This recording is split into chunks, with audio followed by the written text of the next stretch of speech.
کوئی ایسا حکم تاکیدی تو نہیں ہے، جی لیکن حضور اکرم صلی اللہ علیہ وسلم کے صحابہ کرام بتاتے ہیں کہ جیسے اذان ہوتی تھی تو ہم 2 رکعت پڑھ لیا کرتے تھے، جی اور یہ 2 رکعتیں ہمارے یہاں چونکہ زیادہ اہتمام یہ ہوتا ہے کہ مغرب کی اذان ختم ہوتے ہی فرض شروع ہو جاتے ہیں، جی اس لیے اس کا موقع کم ہوتا ہے، لیکن جہاں کہیں موقع ہو، جیسے مثال کے طور پر رمضان شریف میں جی افطار کے لیے موقع دیا جاتا ہے، ہاں جی اس موقع سے فائدہ اٹھا کر کچھ لوگ یہ 2 رکعت پڑھ لیتے ہیں۔ نماز کے لیے کھڑے ہو ہمارے ایک استاد تھے، اللہ تعالیٰ مغفرت فرمائے، آمین۔ مولانا اسد اللہ صاحب، جی وہ رمضان کے دنوں میں ان 2 رکعتوں کی بہت پابندی کیا کرتے تھے، سبحان اللہ۔ اور اسی سے ہم نے بھی انہیں سے سیکھا ہے۔ بے شک، ہم جی۔ بھی اس بات کی کوشش کرتے ہیں کہ رمضان المبارک میں کم سے کم یہ 2 رکعتیں جو ہیں، اس لیے کہ حضور اکرم صلی اللہ علیہ وسلم نے ایک بات یہ فرمائی ہے کہ بین کل اذانین صلاۃ، جی 3 مرتبہ یہ بات فرمائی، ہر 2 اذانوں کے بیچ میں، یعنی اذان اور اقامت کے درمیان میں کوئی نماز ہوتی ہے۔ جی 3 مرتبہ یہ فرمانے کے بعد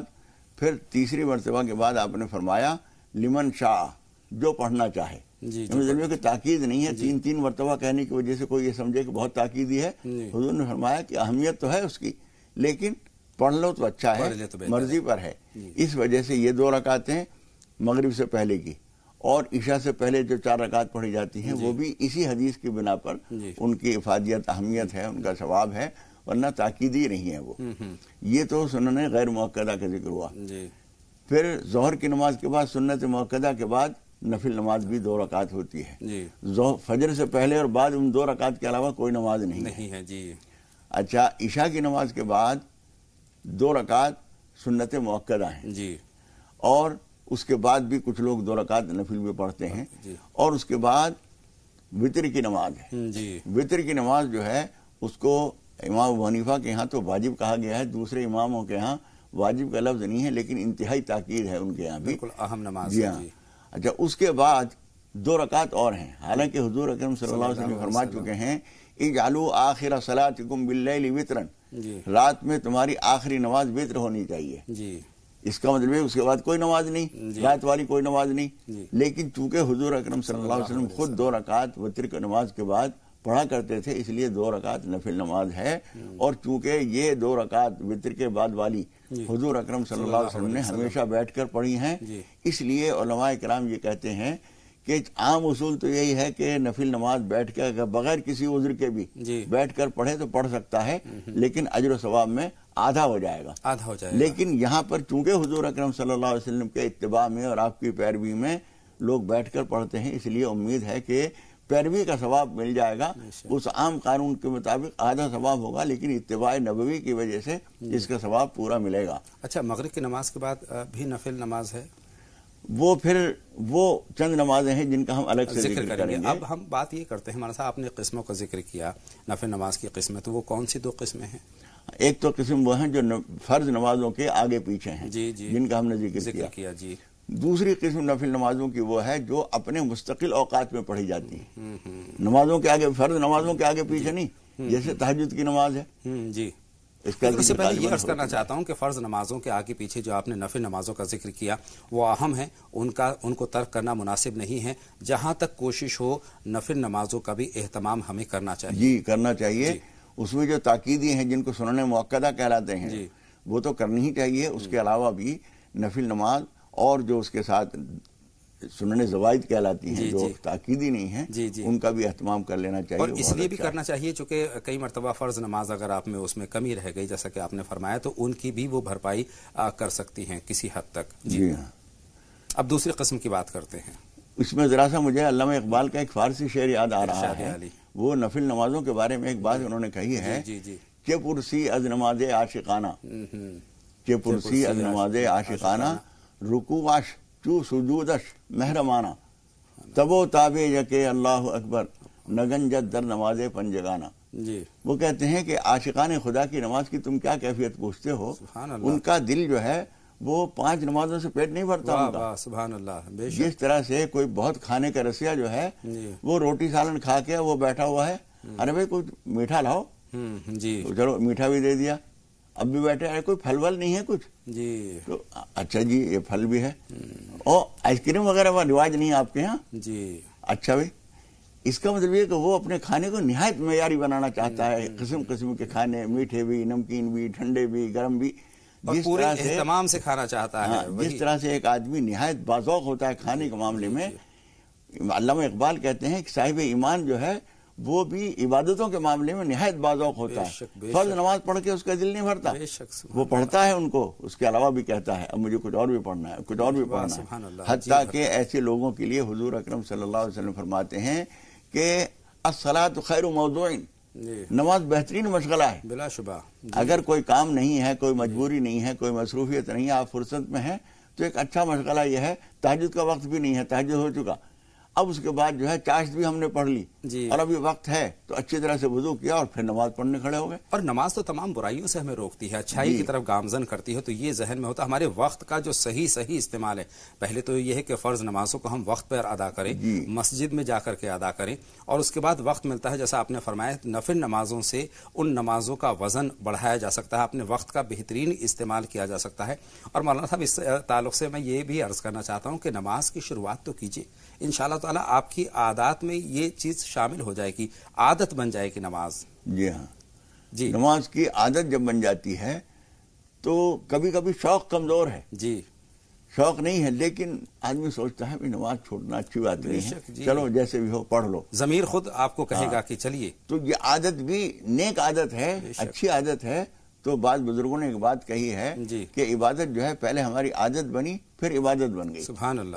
تو جب عبادت کی روح پیدا ہو جاتی ہے اس کے اندر، پھر خود ہی دل نہیں چاہتا چھوڑنے کے لیے، اور خود بخود خوش و خضوع آ جاتا ہے نماز میں. اور نماز قائم کرنے کی بات کرتے تو خود بخود یہ سلسلہ شروع ہو جاتا ہے. مولانا صاحب نفل نمازوں کے تعلق سے دوسری قسم کی ہم بات کر رہے ہیں. دوسری قسم وہ ہے جو اپنے مستقل اوقات کے مطابق پڑھی جاتی ہے. جیسے تہجد ہے، کسی فرض نماز کے آگے پیچھے کا معاملہ نہیں ہے اس کا، اس کا اپنا ایک وقت ہے، اس کا اپنا ایک طریقہ ہے. اسی طریقے سے اشراق ہے، وہ کسی نماز کے آگے پیچھے کی نہیں ہے. فرض نماز پڑھے ہوئے، فجر کی نماز پڑھے ہوئے کافی ٹائم ہو چکا ہے، اب سورج نکل آیا ہے، اس کے بعد ہی ہے. اس کے بعد چاشت ہے، وہ اس کا ایک مستقل وقت ہے. اس کے بعد پھر ایک نماز زوال ہوتی ہے، حدیث کی کتابوں میں اس کا بھی ذکر آتا ہے، حضور اکرم صلی اللہ علیہ وسلم نے اس کی فضیلت بیان فرمائی ہے. پھر اس کے بعد اوابین کی نماز ہے. حدیث کی بعض کتابوں میں چاشت کی نماز کو بھی جو 9:30-10 بجے کے قریب پڑھی جاتی ہے، اس نماز کو بھی صلاۃ الاوابین حین ترمض الفصال کہہ کر بیان فرمایا گیا ہے کہ اوابین کی نماز اس وقت ہوتی ہے جب اونٹ کے بچوں کے پاؤں جلنے لگیں. یعنی اتنی گرمی کے زمانے میں اتنی دھوپ ہو جائے، بڑے جوان اونٹ کے پاؤں نہیں جلتے، اتنی گرم ریت کے اندر بھی وہ چلتا ہے، تو کوئی پریشانی نہیں. لیکن چھوٹے بچے جو اونٹ کے ہوتے ہیں ان کے پاؤں جلتے ہیں. تو آپ نے وہ گھڑی گھنٹے کا تو زمانہ ہے نہیں تھا. حضور اکرم صلی اللہ علیہ وسلم اس کی پہچان یہ بتائے کہ دھوپ جب اتنی تیز ہو جائے اور زمین اتنی گرم ہو جائے کہ اونٹ کے بچوں کے پاؤں جلنے لگیں، تو وہ وقت جو ہے چاشت کا وقت ہے.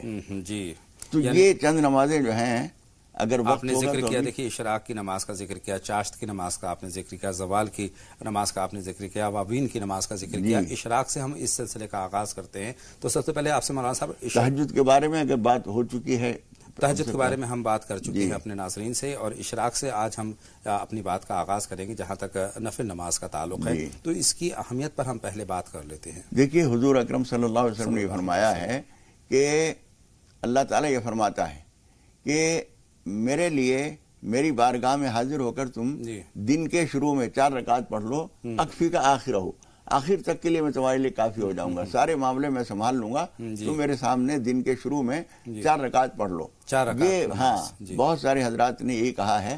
ویسے تو دن کے شروع میں فجر کی جو نماز ہے وہ بھی 2 رکعت سنت اور 2 رکعت فرض ہوتی ہے، لیکن اس کے اشراق کے بارے میں اس کو سمجھا جاتا ہے کہ اس سے مراد یہی ہے. اور بہت سارے علماء کا کہنا یہ ہے کہ جو آدمی اشراق کی نماز کی پابندی کرتا ہے وہ کبھی روزی کی تنگی کا شکار نہیں ہوتا. سبحان اللہ، کتنی بڑی اس لیے فجر کی نماز سے فارغ ہونے کے بعد سورج نکلنا شروع ہو اس وقت تک تو آپ کچھ ذکر اذکار میں رہیے. پھر جب سورج نکلتا ہے تو تقریباً 15-20 منٹ اس کے بیچ میں چھوڑے جاتے ہیں. اس وقت میں کوئی نفل نماز نہیں ہوتی، ذکر اذکار تلاوت وغیرہ کی جائے. اس کے طریقے پر مولانا صاحب میں آپ سے بات کروں گا، لیکن اس سے پہلے یہ بات بھی عرض کرنا چاہتا ہوں کہ ہمارے بہت سارے ناظرین روزی روٹی کے لیے پریشان ہوتے ہیں، بہت سارے سوالات ہمارے پاس آتے ہیں. تو اس میں اگر تہجد کا اہتمام کر لیا جائے، اس کے بعد فجر کی نماز کا اہتمام کر لیا جائے، اور جیسا کہ آپ نے فرمایا کہ اشراق کی نماز روزی کے لیے بہت مفید ہے، تو اس کا بھی اہتمام کیا جائے تو بہت فائدہ مند، بہت اچھا ہوتا ہے. سورج نکلنے کے تقریباً 20 منٹ کے بعد یا 15 منٹ کے بعد بھی وہ وقت ہو جاتا ہے۔ اس لیے جاننا ضروری ہے کہ اس کا طریقہ کیا ہے؟ اس کا طریقہ بس یہ ہے کہ وضو اگر فجر کا ہی چلا آ رہا ہے تو ٹھیک ہے، ورنہ اٹھ کے پھر سے وضو کر لیجئے، اور اس کے بعد دو کر کے 4 رکعت اشراق کی نماز ہے۔ اشراق اصل میں کہتے ہیں کسی چیز کو چھیلنا، چھلکا اتارنا۔ تو چونکہ رات کا چھلکا اتر جاتا ہے اور سورج پوری طرح سے سامنے آ جاتا ہے تو دن نمودار ہو جاتا ہے۔ اس کے شروع میں یہ 4 رکعتیں پڑھی جاتی ہیں۔ یہ نماز پڑھ کے پھر اس کے بعد اپنے ناشتے میں اور اپنے دنیا کے مشاغل میں لگ جائے۔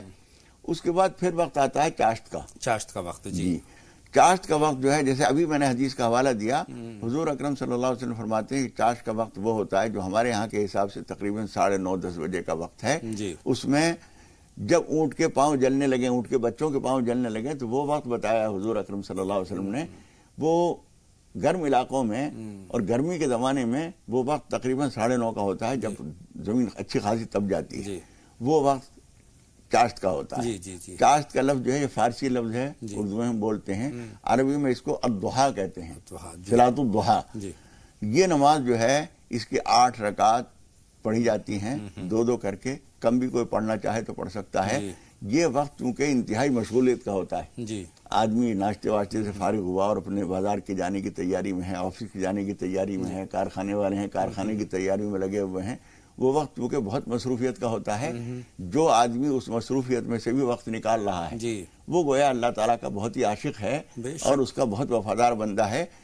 لیکن اللہ تعالیٰ نے اس کو فرض اس لیے نہیں کیا، اس مصروفیت میں وقت نکالنا ہر ایک کے بس کی بات نہیں ہے۔ ماشاءاللہ بہت سارے ہمارے جو بھائی ہیں وہ وقت نکالتے بھی ہیں، اور بالخصوص میں مبارکباد پیش کرتا ہوں اپنی بہنوں کی، جو خواتین ہیں وہ اس کا اہتمام خاص طور پر کرتی ہیں۔ اسی لیے یہ سلسلہ چلانے کا مولانا صاحب مقصد یہی ہے کہ اس کی اہمیت اور افادیت بھی ہم اپنے ناظرین تک پہنچا دیں، ایک مرتبہ پھر اس کو دہرانے کی ہماری کوشش ہے۔ جی ہاں، تو نماز چاشت میں جو ہے تقریباً 9:30-10 بجے، 9 بجے بھی آپ اگر پڑھنا چاہیں تو پڑھ سکتی ہیں۔ یہ نماز 2 کر کے، نفل نمازیں عام طور پر 2 کر کے پڑھنا ہی زیادہ اچھا ہوتا ہے، سوائے ان نمازوں کے جن میں اس طرح کا طریقہ بیان کیا گیا ہو۔ جیسے عصر سے پہلے کے لیے 4 رکعت کا حضور فرماتے ہیں تو وہ 4 ہی رکعت پڑھی جائیں گی۔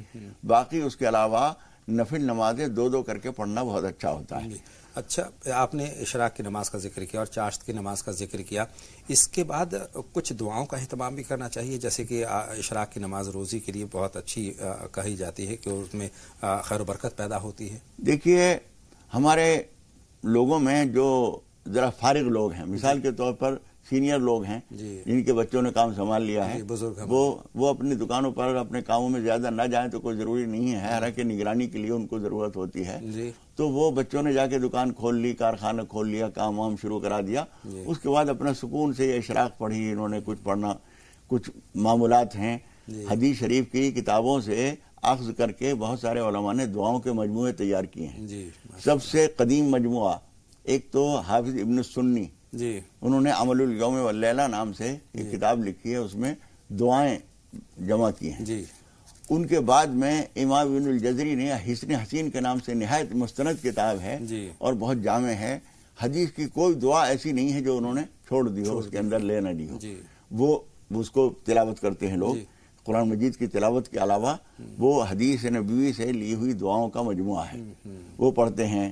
ملا علی قاری کی ایک کتاب ہے دعائے مقبول، وہ ہیں، اور بھی بعد کے علماء نے بھی کچھ کتابیں اس طرح کی مرتب کی ہیں۔ مسنون دعاؤں کی کتابوں میں وہ دعائیں مل جائیں گی؟ جی، وہ دعائیں ملتی ہیں۔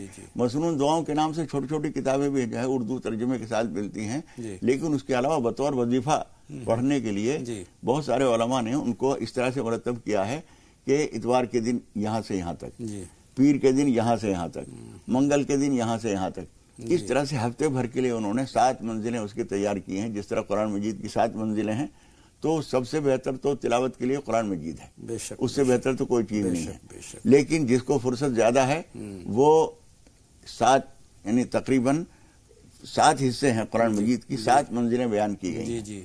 ایک منزل روزانہ پڑھے تو ہفتے بھر میں قرآن مجید پورا ہو جاتا ہے۔ جن کو کم فرصت ہے وہ ایک پارہ روزانہ پڑھتے ہیں، مہینے بھر میں ایک قرآن مجید پورا ہو جاتا ہے۔ اور بہت سارے بزرگ ایسے بھی ہیں جو بہت زیادہ تلاوت کرتے ہیں۔ ہمارے ایک استاد تھے، ان کے انتقال ہو گیا، اللہ مغفرت فرمائے۔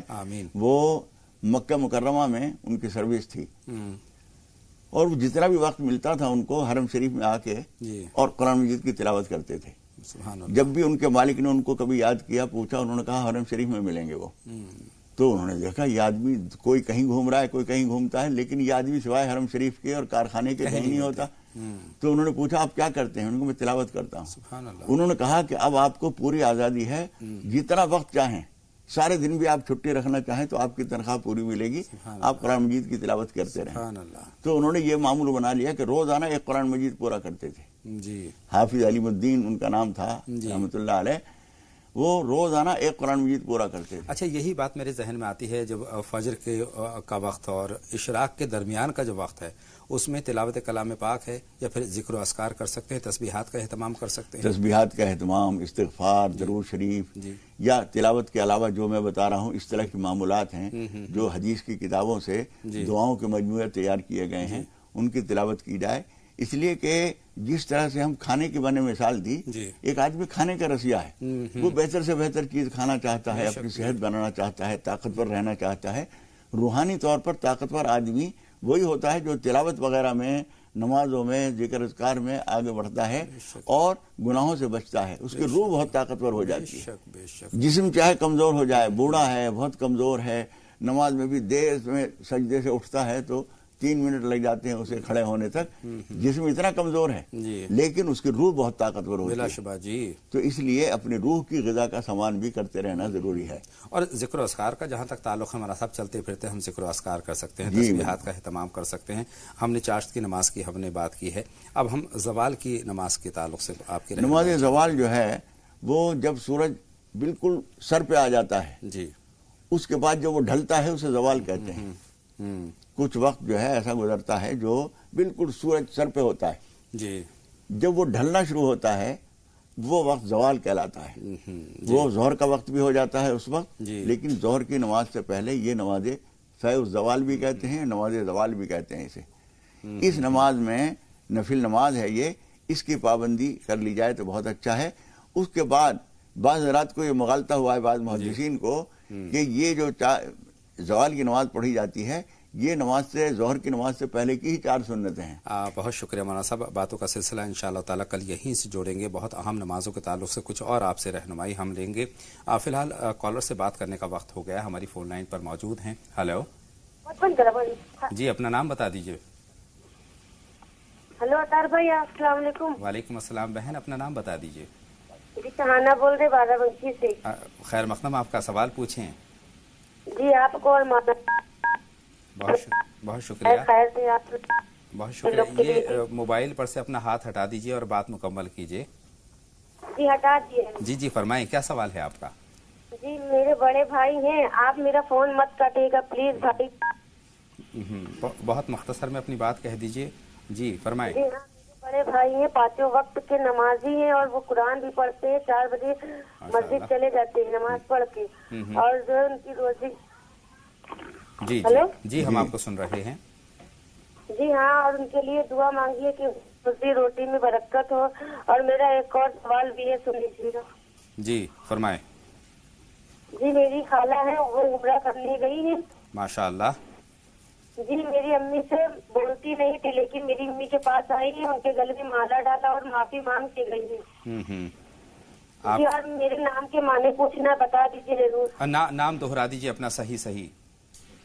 جی آمینہ کے معنی۔ آمینہ، جی جی ہاں، اور جو ہے جابر کے معنی۔ ذاکر بولا، آمنہ ہم تک پہنچ گیا۔ بہت شکریہ بہن کال کرنے کے لیے۔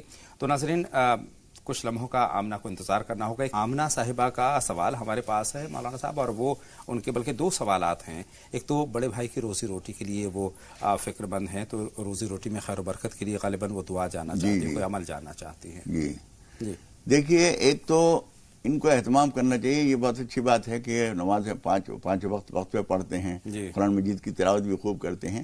شام کے وقت میں سورہ واقعہ ان کو پڑھنی چاہیے، جی ایک بات۔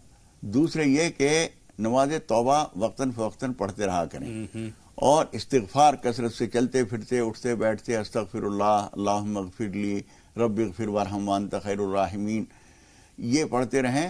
اور فجر کی نماز کے بعد کم از کم 1 مہینے تک یہ پابندی کریں، اس کے بعد چاہے گھٹا دیں، 313 مرتبہ یا اللہ یا رحمانو یا رزاقو، یا اللہ یا رحمانو یا رزاقو، یہ پڑھ لیا کریں، انشاءاللہ تعالی روزی کے دروازے کھل جائیں گے انشاءاللہ تعالی۔ ان کا دوسرا سوال بہت اچھا لگا مجھے، تو انہوں نے کہا کہ خالہ جب عمرہ پر جا رہی تھی تو امی سے چونکہ ناراضگی چل رہی تھی، لیکن جاتے وقت انہوں نے ان کو گلے لگا کر ان سے معافی طلب کی۔ یہ بہت اچھی عادت ہے، جی۔ لیکن کچھ لوگوں نے اس کو یہ سمجھ رکھا ہے جب ہم عمرے پہ یا حج پہ جائیں اسی وقت یہ معافی تلافی اور تعلقات ٹھیک کرنا اور رنجشوں کو دور کرنا اسی وقت ضروری ہے۔ ایسا نہیں ہے، اس وقت بھی کرتے ہیں، بہت اچھی بات ہے، لیکن رنجشوں کو پالتے رہنا یہ کوئی سمجھداری کی بات نہیں ہے۔ وہ طریقہ جو چلا آ رہا ہے وہ اس وقت سے چلا آ رہا ہے جب کہ حج کے سفر میں 6 مہینے اور 8 مہینے لگتے تھے، تو لوگ سمجھتے تھے کہ موت زندگی کا کچھ بھروسہ نہیں، موت زندگی کے یہاں رہتے ہوئے بھی بھروسہ نہیں ہے۔ ہم بہت چھوٹی چھوٹی باتوں پر اپنوں سے ناراض ہو جاتے جی ہیں، ہاں، اس لیے خفا ہو کوئی جاتے ہیں۔ رنجش، کوئی ناراضی ہو تو فوراً صاف کر لیجئے، اس کو لٹکائے نہ رکھیے۔ بہت اچھی بات آپ نے یہ کہی کہ دلوں کو صاف کر لینا چاہیے۔ اگر کوئی غلط فہمی ہے، غلط فہمی جو ہے بہت بڑے فاصلے بنا دیا کرتی جی ہے۔ ہاں، شروع میں چھوٹی سی بات ہوتی ہے، بڑھتی چلی جاتی ہے، اس کے نتیجے میں رنجشیں اور بڑھتی چلی جاتی ہیں۔ تو اتحاد و اتفاق پیدا کرنے کے لیے اپنے دل میں جو انا کا مسئلہ ہے اس کو ہمیں ہٹا دینا چاہیے۔ ہمارے کالرز منتظر ہیں ہم، لیکن اس سے پہلے درخواست یہ کرنا چاہتے ہیں کہ جیسے ہی آپ ہمیں فون کریں برائے کرم اپنے ٹی وی کی آواز بند رکھیں گے، یہ بہترین طریقہ ہے ہماری آپ سے بات کرنے کا۔ ایک کالر ہمارے ساتھ فون لائن پر موجود ہیں، ان سے بات کرتے ہیں۔ ہلو ہلو، السلام علیکم۔ وعلیکم السلام، اپنا نام بتا دیجئے۔ میرا نام محسنہ ہے، بنگلور سے۔ بہت بہت خیر مقدم آپ کا محسنہ بہن، فرمائیں کیا سوال ہے آپ کا؟ میں بہت دن سے دیکھ رہی ہوں اور فالو بھی کر رہی ہوں آپ کو۔ جی جی۔ تہجد میں کون سے الحمد کے بعد کون سے سورہ پڑھنا چاہیے؟ بہت اچھا۔ اور دوسرا سوال، عصر میں 4 رکعت جو نفل سنت پڑھنے کا ہی ایسا کارڈ میں لکھا ہے، آپ تو نفل بول رہے ہیں۔ کون سے وقت کی بات کر رہی ہیں آپ؟ عصر میں، عصر سے پہلے، فرض سے پہلے۔ بالکل، اس کی وضاحت آپ تک پہنچے گی، بلکہ مولانا صاحب یہیں سے اپنی بات کا آغاز کرتے ہیں۔ جی دیکھیے، سنت بھی اس کو کہا جاتا ہے، سنت جو غیر مؤکدہ ہوتی ہے وہ سنت اور نفل ایک ہی معنی جی جی جی۔ سنت جب بولتے ہیں عام طور پر وہ سنت مؤکدہ ہوتی ہیں، جیسے ظہر سے پہلے کی 4 رکعت سنت مؤکدہ ہیں، لیکن جو مؤکدہ نہ ہو اس کو نفل بھی کہتے ہیں اور سنت غیر مؤکدہ بھی بولتے ہیں۔ تو عصر سے پہلے کی سنتوں کو اگر کہیں سنت لکھا ہے تو سنت غیر مؤکدہ ضرور لکھا ہوگا سامنے بریکٹ میں، سنت غیر مؤکدہ۔ تو سنت غیر مؤکدہ اور نفل ایک ہی چیز ہے۔ اچھا، دوسرا سوال ایک بات ان کی وہ تہجد سے متعلق رہ گئی ہے، تہجد میں کوئی رکعتیں مخصوص نہیں ہیں، جی، یعنی کیا کس رکعت میں کون سی صورت پڑھی جائے یہ مخصوص نہیں ہے، کوئی سی بھی صورت آپ پڑھ سکتی ہیں۔ ایک کالر اور ہیں ہمارے ساتھ، گلاب صاحب ہیں، ان کا سوال ہم شامل کر لیتے ہیں، مہاراشٹر سے ہمیں فون کر رہے ہیں۔ فرمائیں کیا سوال ہے گلاب صاحب؟ خیر مقدم آپ کا۔ السلام علیکم۔ وعلیکم السلام، فرمائیں گلاب صاحب کیا سوال ہے آپ کا؟ میں شولاپور سے بات کر رہا ہوں، مہاراشٹر سے۔ جی جی فرمائیے۔ میں موزون ہے ادھر کا۔ بآواز بلند اپنی بات ہم تک پہنچا دیجئے بھائی۔ میں موزون ہوں۔ جی جی جی، بات مکمل کیجئے۔ ہلو گلاب صاحب، جی ہماری فون لائن پر موجود ہیں، تو ٹی وی کی آواز بند کر دیجئے اور اپنا سوال مکمل کیجئے۔ آپ مؤذن ہیں، آگے کیا کہنا ہے؟ جی فرمائیں۔ ایک اور کالر ہیں، ہم معذرت چاہتے ہیں ہماری بات ممکن نہیں ہو پا رہی ہے۔